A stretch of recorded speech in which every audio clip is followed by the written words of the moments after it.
अस्सलाम वालेकुम mothers, welcome to my channel mother.com। Dear mothers, आज की वीडियो बहुत इंपॉर्टेंट है। आज की वीडियो को कहीं से भी बिल्कुल स्किप मत कीजिएगा, वरना कुछ अहम बातें आपको मालूम हो जाएंगी और कुछ आपसे मिस हो जाएंगी। चलिए स्टार्ट करते हैं अपनी वीडियो।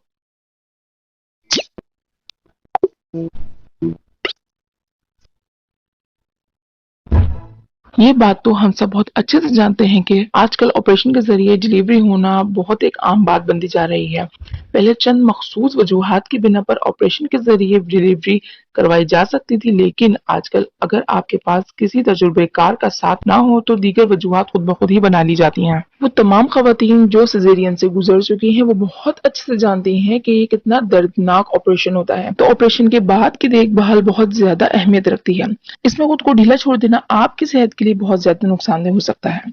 तो इसी सिलसिले में चंद अमवार खास तौर पर काबिल जिक्र हैं जिन पर अमल करना सिजेरियन के बाद आपको सेहतयाबी की तरफ वापस जल्द ला सकता है।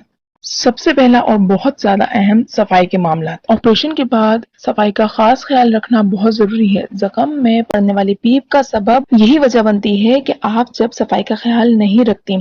अगर पीप ऑपरेशन के दूसरे या तीसरे दिनों में पड़े तो ये फिर हॉस्पिटल की कोताही हो सकती है। अगर ऑपरेशन के काफी दिनों बाद ऐसा हुआ हो तो ये इस बात का इशारा होता है कि आपने खुद ने अपने टाकों की स्टिचेस की सफाई नहीं रखी। यहाँ तक देखा गया है कि कुछ औरतें तो डिलीवरी के 40 डेज तक नहाती भी नहीं है, जो कि बहुत गलत रवैया है। इन्हें चाहिए कि जचगी के बाद पट्टी हट जाए जब तो तीसरे रोज नहा लें। गुस्ल के बाद ऑपरेशन वाली जगह को खुश्क करके इस पर डॉक्टर की तजवीज करदा क्रीम या पाउडर या फिर पायोडीन लगाइए। खवातीन को चाहिए कि अपने जख्म को स्प्रिट से साफ करें और इसे खुश्क रखें। इसके अलावा उठने बैठने में एहतियात कीजिए। चलना फिरना और आराम करना।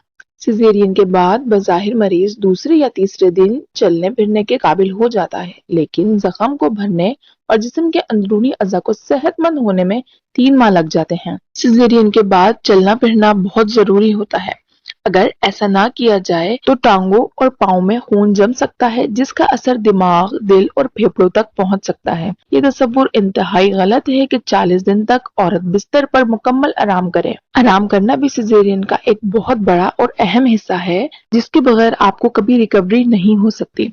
लेकिन चलना फिरना और आराम करना दोनों ही अलग बातें हैं, इसलिए दोनों को अपने अपने टाइम पर पूरी तवज्जो दी जाए। लेकिन यहाँ मेरे चलने फिरने का मकसद हरगिज ये नहीं है कि आप इतना चलें या खुद को इतना थका लें कि आपके स्टिचेस पर जोर पड़ने लगे। किसी भी किस्म का थका देने वाला काम आपके लिए सिजेरियन के बाद टाकों में दर्द का सबब बन सकता है। सिजेरियन डिलीवरी के बाद कहवे का इस्तेमाल। डिलीवरी से ऑपरेशन के बाद वजन बढ़ने और पेट लटक जाने के खदशात बहुत बढ़ जाते हैं, इसलिए ऑपरेशन के बाद दूसरे दिन से ही डॉक्टर आपको कहवा पीने का मशवरा देते हैं। तो कहवा आप जरूर पीजिए, इससे आपके स्टिचेस में भी जल्दी रिकवरी होगी। कहवा पीने का एक फायदा ये भी होता है कि बढ़ा हुआ वजन कम हो जाता है और जिस्म से जहरीले मवाद भी खारिज हो जाते हैं।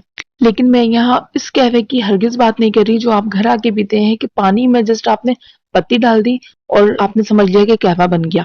इस तरह का कहवा आपको बिल्कुल भी फायदा नहीं करेगा। कहवा बनाने का तरीकेकार ये है कि एक छोटी लेमन ग्रास, आधा चाय का चम्मच, 2 से 3 पुदीने की पत्तियां, स्वीट बेजल्स 2 पत्ते, दालचीनी का एक छोटा टुकड़ा, आधा नींबू छिलके समेत लेकर तमाम अज्जा को 1.5 कप पानी में इतना पका लें कि 1 कप पानी रह जाए। फिर इसमें शहद ऐड कर दीजिए, जो कि आपके पास आसानी से दस्तयाब होता है।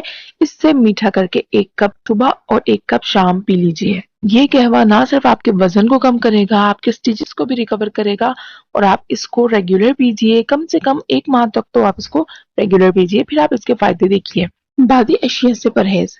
बेशक ऑपरेशन के बाद डॉक्टर आपको किसी चीज का परहेज नहीं बताते, लेकिन फिर भी बेहतर है कि आप बादी अशिया से जरूर परहेज कीजिए। चावल, दही और तेज मिर्च मसालों का इस्तेमाल कम से कम 1 हफ्ते तक ना कीजिए।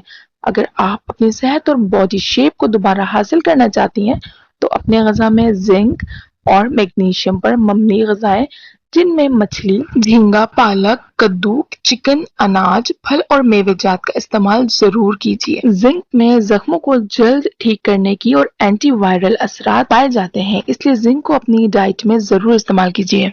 अब एक बहुत बड़ा मसला कि ऑपरेशन के बाद कब से किस तरह बचें। سیزیرین کے بعد پوری کوشش کریں کہ زچہ کو قبض کی شکایت نہ ہو۔ عموماً آپریشن سے ڈلیوری ہونے کی صورت میں ڈاکٹر قبض کشا ادویات ضرور دیتی ہیں، اور اگر پھر بھی چھٹی سے پہلے نارمل انداز سے اسٹول پاس نہ ہو تو اینیما کے ذریعے اسٹول پاس ضرور کرواتی ہیں۔ لیکن اگر ڈاکٹر آپ کو اسٹول پاس کروائے بغیر ہی چھٹی دے دیں تو اس بات کا خیال آپ خود رکھیں کہ آپ کو قبض نہ ہونے پائے۔ اگر ڈلیوری کے بعد زیادہ دیر تک آپ کو قبض رہتا ہو تو یہ بچہ اور ٹانکوں کے لیے بہت زیادہ نقصان دہ ثابت ہو سکتا ہے۔ اس کے لیے بہترین طریقہ یہ ہے کہ آپ پستے کھائیے، پستے اپنے پاس منگوا کے رکھیے۔ پستے کا استعمال آپ کو قبض ہونے نہیں دے گا، بس دھیان رہے پستے نمک والے نہ ہوں، اگر ہوں بھی تو ان کو واش کر لیا جائے۔ دوسرا طریقہ یہ ہے کہ آپ پپیتے کا استعمال کیجیے۔ ڈلیوری کے بعد پپیتے کا استعمال آپ کے پیٹ کے لیے بھی بہت اچھا ہوتا ہے۔ دوسرا، اس سے قبض سے آپ بہت بآسانی بچ سکتی ہیں۔ کافی دیر تک بیٹھنے سے پرہیز کیجیے۔ آپریشن کے بعد بلا کسی سبب دیر تک بیٹھے رہنا آپ کے ٹانکوں میں شدید تکلیف کر سکتا ہے۔ بچے کو بیٹھ کر فیڈ ضرور کروائیے، لیکن اگر دوسرے صورتوں میں جو کام آپ کو کھڑے ہو کر کرنا ہے انہیں کھڑے ہو کر کیجیے۔ جیسے بچے کے چھوٹے موٹے کام ہو گئے، اپنا ہلکا پھلکا کھانا پکانا ہو گیا، کھڑے ہو کر چل پھر کر کام کرنا آپ کے آپریشن کے لیے زیادہ بہتر ہوتا ہے۔ اس سے ریکوری جلدی ملتی ہے۔ اس طرح آپ کو باڈی آہستہ آہستہ پچھلی روٹین میں واپس آنے لگتی ہے۔ روزانہ شاور لیجیے۔ آپریشن کے بعد اسٹیچز میں انفیکشن ہونے سے بچنے کے لیے ضروری ہے کہ آپ 40 دن تک نیم گرم پانی سے شاور لیجیے۔ اگر ریگولر نہ لے سکیں تو بیچ میں 1-2 دن کا گیپ لیجیے، لیکن ایسا نہ ہو کہ 1-2 ہفتے چھوڑ کر آپ شاور لیں۔ شاور لینے سے پہلے اجوائن اور ٹیسو کے پھول کی پوٹلی بنا کر گرم پانی میں پہلے ہی ڈال دیجیے اور اچھے سے انہیں پکا لیجیے۔ اس سے صفائی کے ساتھ ساتھ جسم میں ہونے والے درد بھی دور ہو جاتا ہے۔ صفائی کا خاص خیال رکھیے۔ بہت سے لوگوں کا یہ خیال غلط ہے کہ آپریشن ہونے کے بعد نہانا نہیں چاہیے۔ اگر ٹانکوں میں میل کچل جمع ہو جائے گا تو وہ انفیکشن کا ہی باعث بنے گا۔ ڈاکٹر کی ہدایت پر عمل کریں۔ آپریشن سے ڈلیوری کے بعد ڈاکٹر آپ کو میڈیسن اور سپلیمنٹ کا چارٹ بنا کر دیتی ہیں۔ ڈاکٹر جو بھی میڈیسن اور سپلیمنٹ دیں اسے وقت پر اور پابندی سے ضرور لیجیے۔ یہ ادویات زخموں کو جلدی ٹھیک کرنے میں، درد سے نجات حاصل کرنے میں اور صحت کے حصول کی جلد واپسی کے لیے دی جاتی ہیں۔ بعض اوقات اسٹیچز ایسے لگائے جاتے ہیں جو خود بخود گھل جاتے ہیں، اور کچھ اسٹیچز ایسے ہوتے ہیں جو کہ 12 دن کے بعد کھولے جاتے ہیں۔ لہٰذا 12 یا 15 دن جب بھی ڈاکٹر آپ کو دوبارہ چیک اپ کے لیے بلائیں تو ضرور جائیے۔ اچھا جی، ویڈیو کے لاسٹ میں بہت اہم بات کہ کن حالات میں ڈاکٹر کے پاس جانا چاہیے۔ دیکھیے، اگر سی سیکشن کے بعد زخموں میں درد، کسی بھی قسم کی سوجن ہو اور اس جگہ سے پس بھی نکل رہا ہو تو اس صورت میں ڈاکٹر سے ضرور رجوع کیجیے۔ اسی طرح بخار ہونے کی صورت میں، ویجائنا میں سے بدبودار اخراج کی صورت میں بھی ڈاکٹر سے رجوع کرنا ضرور چاہیے۔ اگر خون کا اخراج بھی بہت زیادہ ہو رہا ہو اور اس کے ساتھ ساتھ سانس بھی پھول رہی ہو یا سانس لینے میں دشواری ہو رہی ہو، سینے میں درد یا گٹھن کی شکایت ہو تو اس صورت میں بھی ڈاکٹر سے ضرور رابطہ کیجیے۔ تو یہ تھی ہماری آج کی ویڈیو۔ آئی ہوپ ویڈیو آپ کے لیے کافی نالجبل رہی ہوگی۔ اس کو شیئر کیجیے۔ جتنی بھی خواتین ہیں ان کو ان معلومات کا پتہ ہونا بہت ضروری ہے، تو اس ویڈیو کو زیادہ سے زیادہ شیئر کیجیے اور کائنڈلی میرے چینل کو ضرور سبسکرائب کر لیجیے گا، بیل نوٹیفیکیشن کو بھی آن کر دیجیے گا تاکہ آپ کو اس طرح کی معلوماتی ویڈیوز ٹائم ٹو ٹائم دیکھنے کو ملتی رہیں۔ اللہ